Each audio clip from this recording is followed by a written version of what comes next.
এলাকার ভিতরে আসলাম। এই এলাকার কোনো মেম্বার চেয়ারম্যান নাই নাকি? রাস্তাঘাটের কি অবস্থা! কি অবস্থার ভিতরে আসলাম, সব খালি গম চুরি করে খায় সব। হ্যাঁ, যাওয়ার ভিতরে বললাম, অনেক বড় ক্ষেত দেখা যায়, একটু রেস্ট নিয়ে নেই। কলা ক্ষেত না, এগুলা কি গাছ?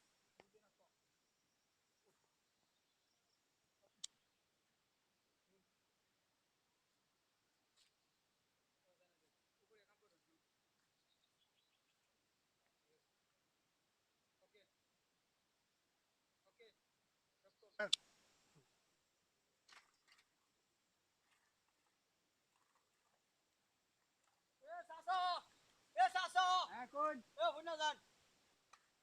আসসালামু আলাইকুম। চাচা, ভালো আছেন? ভালো আছি। আমি আসছিলাম ঢাকা থেকে, অজানা চ্যানেল থেকে।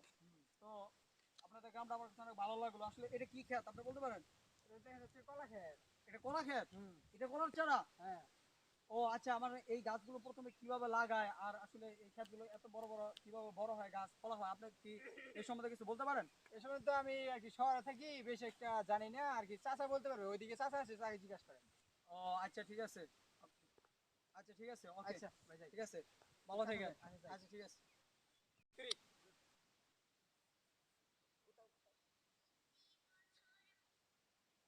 ওকে ওকে। লোক দেখা যায়, এর কথাই তো কইলো মনে হয়। আসসালামু আলাইকুম। এখন সময় বিকাল 5টা 15 মিনিট। ও দাদা, এ দাদা, এ দাদা, এই যে এ দাদা, দাদা, এ দাদা।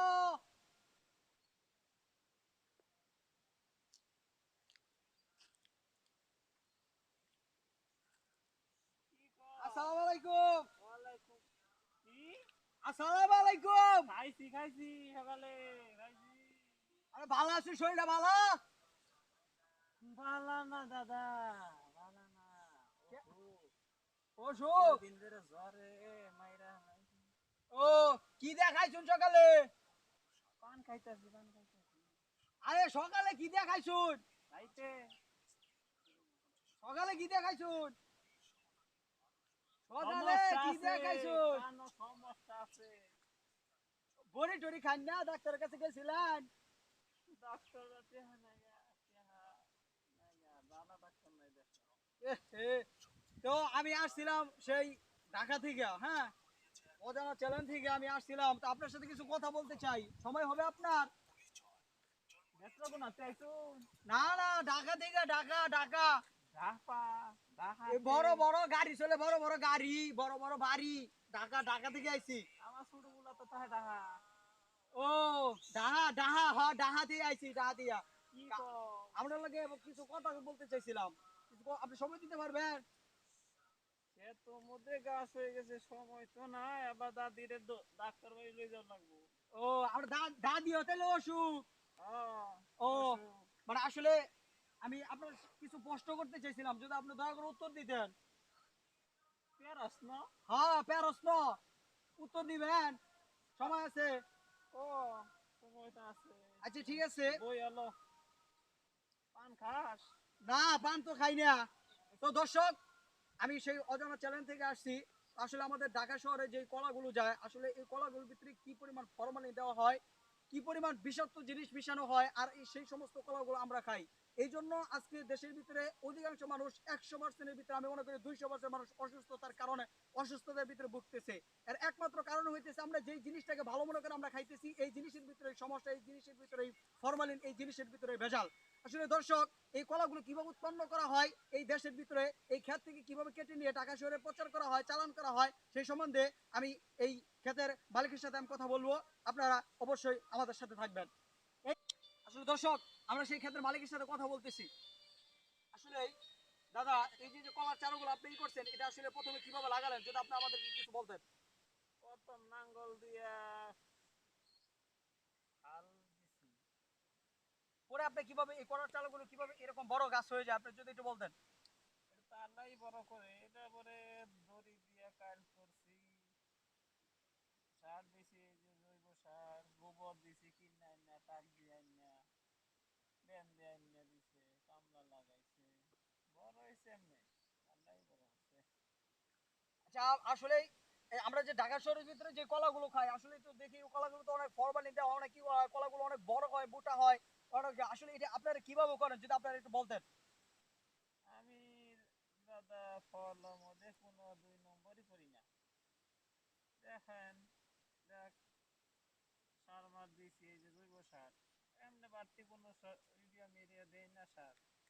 আসলে মানুষে দেয়, ওই যে ফসলের দিনে দেয়, সেদিন দারোগা দেয়, সেদিনে দেয়, গোবিন্দা মাজিন্দা দেয়।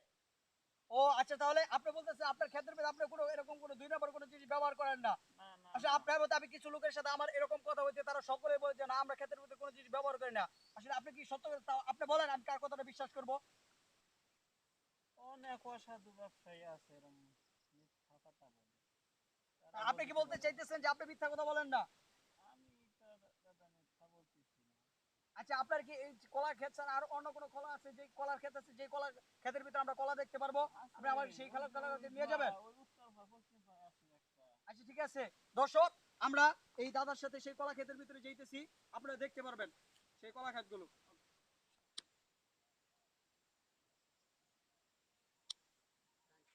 আসলে আপনি কতদিন যাবত এই ব্যবসা করেন, মানে এই কলা ক্ষেত করেন, আপনার চাষ করতেছেন, আপনার বয়স কত? আমার বয়স তো সংগ্রামের শুন 25 আসিল, হলো হইছে 70। 1 2 3। সংগ্রামের সময় ছিল 40। এখন তো আপনি এত বয়সে আপনি ক্ষেতের ভিতরে কাজ করেন, আপনার কি কোনো সন্তানাদি নেই? আছে। তাই আপনাকে দেখে না? হে, আমার তো হইয়া থাকে, হইয়া ভালো লাগে না তো করি, বেশি আপনি এই করি না। শরীরে এখন এরকম কাজ করতে পারেন, আমরা ইয়াং পোলাই পান, আমরা তো এই সমস্ত কাজ করতে পারি না। এই যে এটা আমার খেত দাদা। এটা আপনার ক্ষেত? হ্যাঁ, এই এই কলা গাছ কি আপনার যে ওই আগের ক্ষেতের ভিতরে দেখলাম, আসলে কি কলাগুলো, চারাগুলো কি এরকমই ছিল? চারাগুলো বড় হয়েছে। বড় হবে এরকম এ কলা সার নামছে? দেই না, এখানে এই যে ছোট ছোট কলাগুলো এত ছোট কেন? সার মার দেই না, মেডিসিন দিই না। মানুষে তো চারাতে মেডিসিন দেয়। ও, আপনি তার কোনো মেডিসিন পাবেন, আপনি সেটা বলতেছেন? হ্যাঁ, ও আচ্ছা, ঠিক আছে। আপনার একটা ছড়ি আপনি কত টাকা বিক্রি করতে পারেন? 300, 350, 300 বেশি। 350 টাকা বিক্রি করেন? হ্যাঁ, ও আচ্ছা, আমি দেখতেছি আপনি আসলে অনেক অসুস্থ। আপনি চিকিৎসা করেন না কিসের জন্য? চিকিৎসা তো করি, শরীরে অনার কাম হয় না, সব শরীর নিয়ে গেছে। ও, আপনার বয়স তো 80-র উপরে হয়ে গেছে। আপনি হ্যাঁ, এখন এই রোদের ভিতরে আপনি কিভাবে কাজ করেন? করি, সাথী আনছি নাস্তা পেটে বসে বেশি। ও আচ্ছা, ঠিক আছে। তো আমাদের জন্য দোয়া করবেন। হ্যাঁ, আচ্ছা, মানে দোয়া করো, ওই মানে শরীর যে মৃত্যু হয়, হ্যাঁ, হ্যাঁ, অবশ্যই শান্তিতে দোয়া করি, ফিরতে অবশ্যই দোয়া পারি। করি। তো দর্শক, আমরা এই দাদার সাথে কথা বললাম, দাদার সাথে কথা বলে যতটুকু জানতে পারলাম যে আসলে এই জায়গার ভিতরে অনেক কিছু লুবি ব্যবসায়ী আছে, যারা মানুষের জীবনের কোনো পরোয়া করে না, মানুষের জীবনের ক্ষয়ক্ষতি তারা চায়, তারা নিজেরা লাভবান হতে চায়, তারা মানুষের জীবনের কোনো রকম পরোয়া করে না। একটা মানুষ অসুস্থতা হয়ে যেতেছে, অসুস্থ হয়ে যেতেছে, তার জীবনের ভিতরে ঝুঁকি এসে পড়তেছে, সেই সমস্ত কোনো জিনিস তারা চিন্তা করে না, শুধু তারা নিজেরা লাভবান হতে চায়। এই দাদার সাথে কথা বলে আমরা এতটুকু জানতে পারলাম। এই জন্য আমাদের দেশের ভিতরে কিছু লুবি ব্যবসা থাকার কারণে এই কলার ভিতরে মেডিসিন বানানো হয়, ফরমালিন দেওয়া হয়, আর এই ফরমালিন যুক্ত আমরা কলা খাই, এই জন্য আমাদের দেহের ভিতরে এই সমস্ত রোগ ব্যাধি ছড়াইতেছে। এই জন্য আসুন আমরা আজ থেকে সবাই অঙ্গীকার করি, এটা আমরা নিজেদের ভিতরে প্রতিজ্ঞা করে নেই, আজ থেকে যারা আমরা কলা ব্যবসায়ী, যারা কলা আবাদ করি, যারা কলা চাষ করি, আমরা এরকম প্রতিজ্ঞা করে নেই যে আর কোনোদিন আমরা কি করবো না, কলার ভিতরে এরকম ফরমালিন দিব না, ফরমালিন দিয়ে মানুষের জীবনকে ধ্বংস করে দিব না। দর্শক, আজকে আপনাদেরকে আমরা যে জায়গার ভিতরে নিয়ে এসেছিলাম সেটা হলো, এটা একটা নির্জন জায়গা। সেই জায়গার নাম আসলে আমি বলতে চাইতেছি না, আপনারা বলে আশ্চর্য হয়ে যাবেন। এটা কানাডা থেকে পশ্চিমগঞ্জ উত্তরে সেই জায়গার ভিতরে আপনাকে নিয়ে এসেছিলাম। দর্শক, আপনারা আমাদের সাথে থাকবেন, পরবর্তী ভিডিও আমাদের ভিডিও আপনাদের সকলকে দেখার জন্য আমন্ত্রণ রইল। দর্শক, আমরা সেই কানাডার যে গ্রামের ভিতরে আসছিলাম, সেই গ্রামের কিছু দৃশ্য আপনাদেরকে দেখানো হবে। আশা করি আপনারা সকলেই ভালোভাবে উপভোগ করবেন। দেখা শুরু করে দেন। কারণ কারণ দুইটা উড়ে সবুজের সামিয়ানায় রক্তের ফোঁটা পরে জন্ম নিয়েছে এক নতুন পতাকা, এক নতুন ভূখণ্ড, এক নতুন পরিচয়, জন্ম নিয়েছে এক নতুন নাম, সে নাম বাংলাদেশ, আমার চির আপন বাংলাদেশ। জেগে আছি আমরা তোমার দুঃসাহসী দুর্নিবার, জেগে আছি আমরা তোমার।